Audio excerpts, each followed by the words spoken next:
So another message comes in about alcohol recovery. This man's wife threatened to divorce, wants to leave, says that she's moving out, wants divorce, but then the next day she says that she loves him and that she wants to stay together.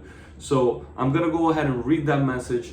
And first, let me give you some of the benefits that I'm gonna cover. So I'm gonna help you understand how addiction works, how it forms, and how to overcome it, setting boundaries, what to do. Do you stay, do you leave? I'm going to talk about the endorphin receptors in the brain, which is how this behavior is trained and reinforced, and how there's certain ways to remove it, right? What are called some endorphin blockers. So I'm going to talk about that, and then we're going to talk about different ways to actually cure or reverse this. Is it possible? As well as should you consider getting help, so on and so forth.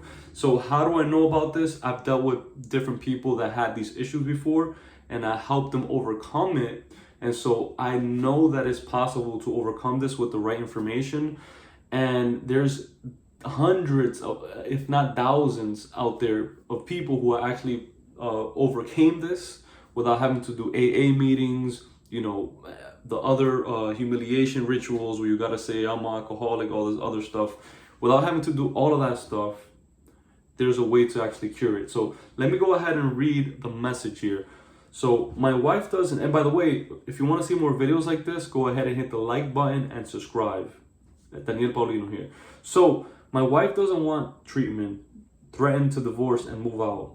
Now she says she loves me, but never comes home, likely due to the boundaries I have set of her yelling at me and not being high near her, right? At least I will have peace at home, free from the yelling, and now I don't want to be attached to this person anymore. What do I do now? I don't see her changing, and it seems she's always doing more harm than good. Please pray God helps me in order to overcome this, that I may have strength and not feel alone. I feel very sad and know that the separation is the best thing right now. Thank you and God bless you. So that's the question that comes in. So the first thing that I want to say is understanding addiction. So the reason that she goes back and forth changing, one day she wants to be with you, the next day she doesn't want to be with you, is because she's going through different cycles in her brain. One moment she's sober, then she's going through withdrawal symptoms, because if somebody's addicted to alcohol, an alcoholic is somebody that cannot say no to alcohol. If you could say no to alcohol, you're not an alcoholic. See, in the beginning, the way that addiction works is every time you have a drink, you get a reward system in your brain. It's called endorphins. And every time you drink, you get more addicted each time, because you're training. Whatever you reward gets stronger and stronger and stronger and stronger over time. See, most people think that they can become an alcoholic or that they're born alcoholics. Yes, some people are more receptive to than others, but anybody could become an alcoholic, especially those people that are casual drinkers, because what happens is that once you start to drink, then your body begins to crave, and now you're going to be in a cycle. Everybody's in a different time frame cycle, so you might get the cravings once a month, then twice a month, 3 times a month, once a week.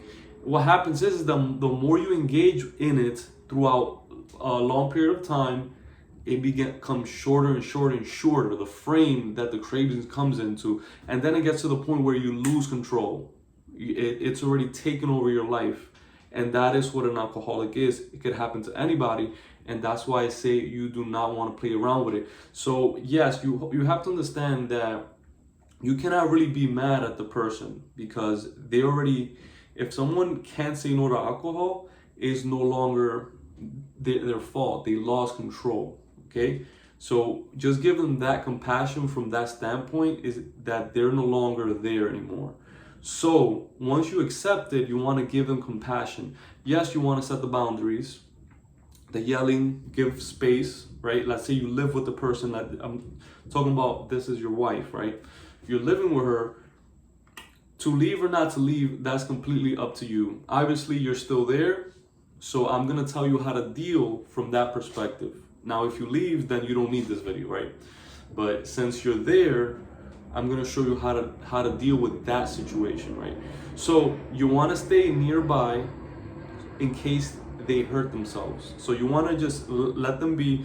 Now you can't just deprive them on alcohol because they're gonna go through withdrawal symptoms and they could have seizures. They could literally die if they're deprived from alcohol once they're addicted to it, because it becomes an instinct, like a human necessity. If you take it away from them, they're already dependent on it.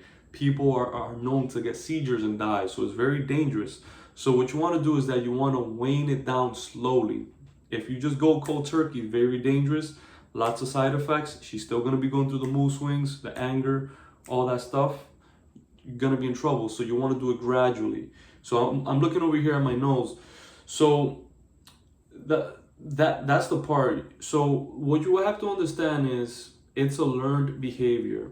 Alcoholism is a learned behavior, and there's a way to unlearn it. There's different of what they call endorphin blockers. So what the endorphin blockers does is you take a medication and then you wait about 60 to 90 minutes or 1 or 2 hours, and then you drink, right?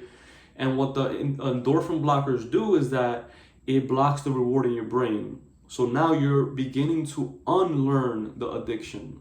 Unlearn Dr. John David Sinclair, he's the one that came up with this system. It's already been tested all the way, I think, since the 80s or even before that, to where you reach what is called extinction. Extinction is where you go through a lot of cycles of drinking with the endorphin receptors, the endorphin blockers, right?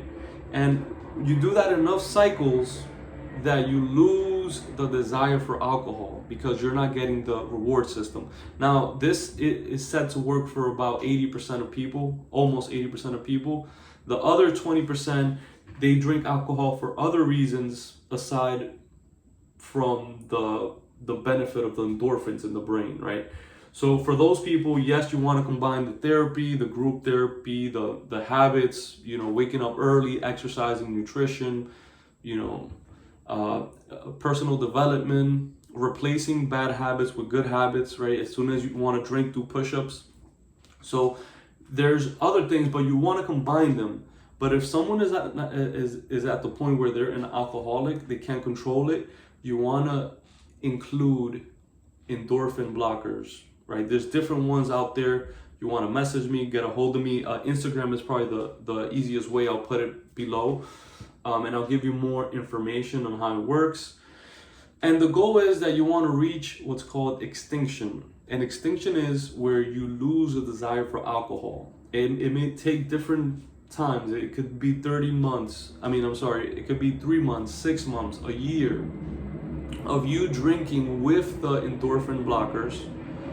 And you begin to unlearn the habit. The way that they discovered this was they tested it on rats. See, rats are similar to us with their brain. They have endorphins and they go through the cycle as well. If they start to drink, the more they drink, the more addicted they get. And it's just like humans, except faster. They got a smaller brain, right? And so what they noticed is that they allowed the rats to drink, they became addicted, but then when they started adding the endorphin blockers, right, it's a tablet you take, right? And over time, they unlearned the behavior to where they lost interest in alcohol, right? And most people don't hear about this because it doesn't require a detox, right? And there's a lot of people, a lot of industries that make money from alcoholics. So these methods aren't as widely known, right? But yes, the information is out there, it's not new. It's been tested, there's studies, it's safe and effective at the right dosages.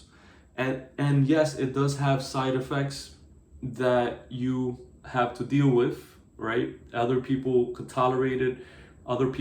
Sometimes other people can't tolerate it, right? But up to 80% of people have done it successfully, right? But yes, there's gonna be side effects, but it's gonna be better than having to lose your loved one because of alcohol. So you're already getting side effects from alcohol, you might as well look to overcome it. So I guess those are my suggestions for you. Though those are the tips. If you want to reach me, go ahead and find me on Instagram. You could communicate with me there. Daniel Paulino here, holistic health coach. I'll see you on the next one.